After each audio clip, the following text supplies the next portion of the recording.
Hello दोस्तों, ICICI securities के बारे में हम बात करने वाले हैं और कंपनी का डी लिस्टिंग यहां पर हो सकता है। और ये जो न्यूज है ये आईसीआईसीआई बैंक की तरफ से यहां पर कंफर्म हुई है। जून 29 गुरुवार का दिन है, जो कि बहुत ही करीब है, जिस दिन बोर्ड ऑफ डायरेक्टर्स जो डी लिस्टिंग का जो प्रपोजल है वहां पर विचार करेंगे। अब जब हम डी लिस्टिंग के बारे में बात कर रहे हैं तो कुछ इंपॉर्टेंट प्रोसेस को समझना जरूरी है, जो इस वीडियो में हम बात करने वाले हैं। और साथ साथ हम लोग एक केस स्टडी के माध्यम से चीजों को आसानी से समझने की कोशिश करेंगे। सबसे पहले मैं आपको कुछ इंपॉर्टेंट चीजें बता देता हूं। अब देखिए, जब मैं वीडियो बना रहा हूं, ये जून 29 से पहले बना रहा हूं, तो अभी हमको नहीं पता है कि डी लिस्टिंग प्रपोजल में क्या फाइनल बातें आने वाली है। लेकिन यहां पर क्या प्रोसेस रहेगा, सुन लेते हैं, समझ लेते हैं। तो देखिए, सबसे पहले कंपनी के द्वारा एक पब्लिक अनाउंसमेंट यहां पर होता है, जहां पर कंपनी कोई जो कारण है कि क्यों उनको डिलिस्ट करना है उसके बारे में चर्चा होगी।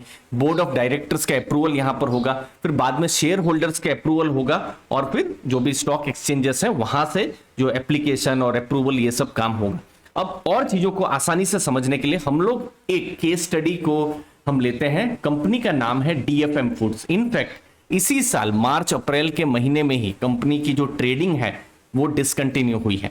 अब वहां पर कैसा प्रोसेस था, अब ये प्रोसेस क्यों समझना जरूरी है, ताकि हमको आइडिया लगे कि कुछ आईसीआईसीआई सिक्योरिटीज में भी कुछ ऐसा ही प्रोसेस हो सकता है। तो देखिए, उन्होंने जो सबसे पहले इनिशियल पब्लिक अनाउंसमेंट किया था अगस्त 2022 में, 15 अगस्त 2022 में, और ट्रेडिंग डिसकंटिन्यू होते होते मार्च एंड हो गया था।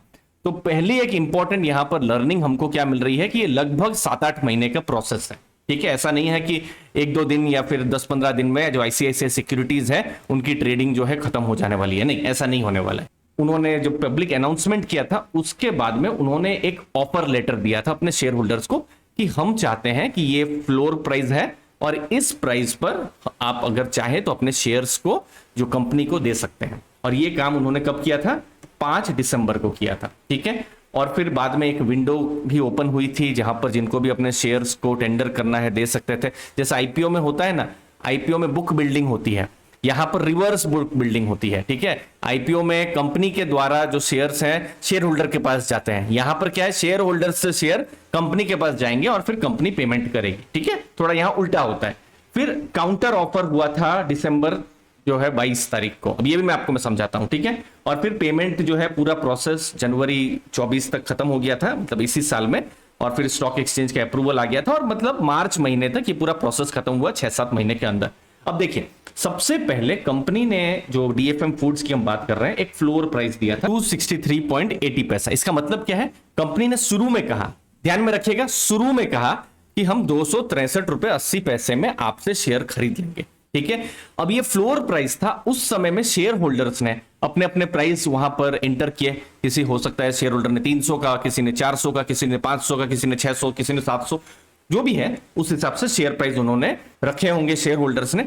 तो फिर एक प्राइस डिस्कवरी आई और प्राइस डिस्कवरी से 525 का एक प्राइस डिस्कवर हुआ, जो कि शेयर होल्डर्स को मंजूर था कि अगर आपको डीएफएम फूड्स को डिलिस्ट करना है तो 525 का प्राइस शेयर होल्डर्स के द्वारा, जो भी प्राइस उन्होंने फ्लोर प्राइस के ऊपर जो भी प्राइस रखा था वो 525 का प्राइस था। तो मैनेजमेंट ने कहा कि नहीं, 525 तो हम नहीं मानेंगे, हम एक काउंटर ऑफर देते हैं।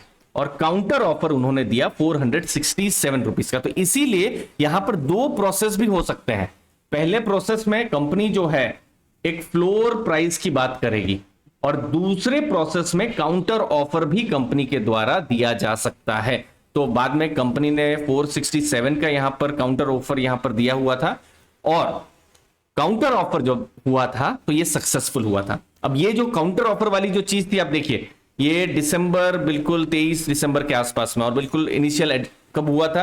अगस्त 15 को हुआ था। मतलब ये 4-4.5 महीना हो गया था। ठीक है, तो ये टाइमलाइन भी समझ के रखिए। मैं क्यों इसके ऊपर ध्यान दे रहा हूं, क्योंकि ऐसा बहुत लोगों को डाउट हो सकते हैं कि कंपनी क्या 10 दिन 20 दिन में क्या जो है डीलिस्ट हो जाएगी। तो ऐसा नहीं है, शेयर होल्डर्स को यहां पर चांस दिया जाएगा। एक तो फ्लोर प्राइस के ऊपर क्या वो प्राइस रखते हैं, या फ्लोर प्राइस पर वो क्या प्राइस रखते हैं, या कोई भी प्राइस रखते हैं, वो एक चांस दिया जाएगा। और कुछ केस में काउंटर ऑफर भी आ सकते हैं। तो जैसे पिछली बार काउंटर ऑफर 467 यहां पर आया था और काउंटर ऑफर फिर बाद में सक्सेसफुल हो गया था। अब काउंटर ऑफर कब सक्सेसफुल हुआ था? जब प्रोमोटर ने 90% से ज्यादा शेयर्स को एक्वायर कर लिया था। अब आईसीआईसीआई सिक्योरिटीज के केस में क्या है, आईसीआईसीआई बैंक जो है, ये देखिए, ये जो मैं आपको जो ऑफिशियल डेटा बता रहा हूं, ये आईसीआईसीआई बैंक का ही डेटा है, आईसीआईसीआई बैंक ने एक्सचेंजेस में कहा है।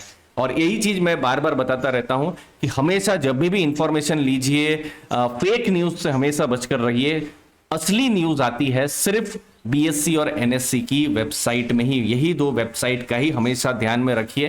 फेक न्यूज बहुत आती है, उनसे दूर में रखना है। तो यहां आईसीआईसीआई बैंक्स लगभग 74.8%, मतलब 75% के आसपास में ये होल्ड कर रहे हैं। उनको 90% से ऊपर उनको शेयर्स मिल गए तो वो जो भी उनका काउंटर ऑफर है वो सक्सेसफुल हो सकता है, या फिर फ्लोर प्राइस भी अगर उनको उस हिसाब से मिल गया तो फिर वो भी पॉजिटिव हो सकता है। तो अब चीजें, डीएफएम फूड्स तो हमने जो एग्जांपल लिया वो तो एक केस स्टडी के हिसाब से लिया। अब हर डीलिस्टिंग केस जो है वो यूनिक होता है, अलग होता है। तो एक केस स्टडी हमने लिखा है, लेकिन इससे हमको एक आइडिया आया है। अब आईसीआईसीआई सिक्योरिटीज की एक अलग कहानी यहां पर हो सकती है। चैनल को दोस्तों जरूर सब्सक्राइब करके रखिएगा। अब 29 जून को नई डिटेल्स यहां पर आने वाली है, वो सब डिटेल्स आपके साथ हम शेयर करेंगे। मुझे उम्मीद है इस वीडियो से, इस केस स्टडी से आपको आइडिया आए होंगे, नई लर्निंग्स हुई होगी। आपकी क्या नई लर्निंग है मुझे कमेंट सेक्शन में जरूर बताइएगा। धन्यवाद आपके कीमती समय के लिए। थैंक यू दोस्तों।